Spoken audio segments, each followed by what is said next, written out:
The American presidential election is an enormous carnivalesque media event that rolls around every 4 years, this time made even more ludicrous by the unexpected success of property developer, Miss America owner, and celebrity apprentice host Donald Trump. His appearance as a Republican candidate has caused huge media interest, which has led to a whole range of media representations of him, as well as other representations of the people and issues surrounding him that he has tried to stereotype in his campaign material. Firstly, we can look at some interesting representations of how Trump, the character, conforms to stereotypes, and then of some of the people whom Trump is trying to stereotype through his own media content. There are 3 important questions to ask when considering representations. What is being constructed? Who constructed it and what ideology does it contain? And who is the representation aimed at? In other words, by comparing different representations of Trump, constructed by different producers who are addressing different target audience demographics, President Donald Trump knows how to make America great. We can see very different sympathies and hostilities arise. Firstly, we can look at how Donald Trump presents himself through his campaign videos. It takes a lot of courage to run for president. And website images. If Trump is in charge of the representation, then he is constructed as strong, thoughtful, and full of ideas to make America great again. Yet when other people produce media about him, then his character changes. Thank me very much. The idea of Donald Trump becomes mediated, and the ideology of the producer begins to show.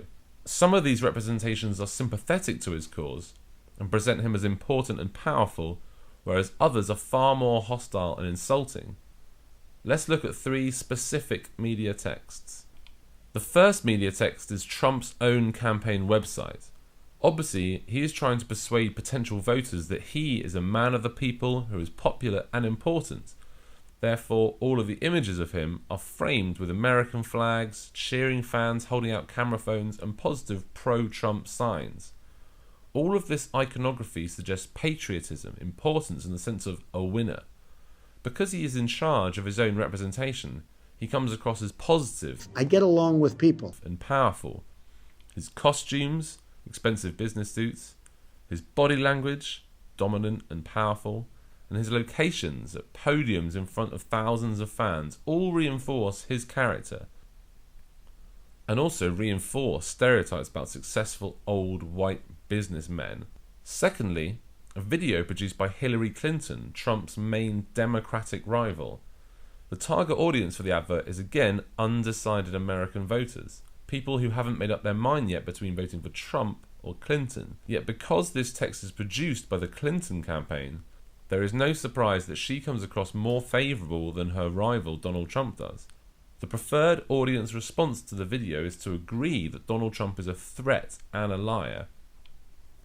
Here, he is constructed to look angry, uncaring and offensive through a montage of news media clips and campaign speeches. Finally, an edition of the New York Daily News with Donald Trump on the cover.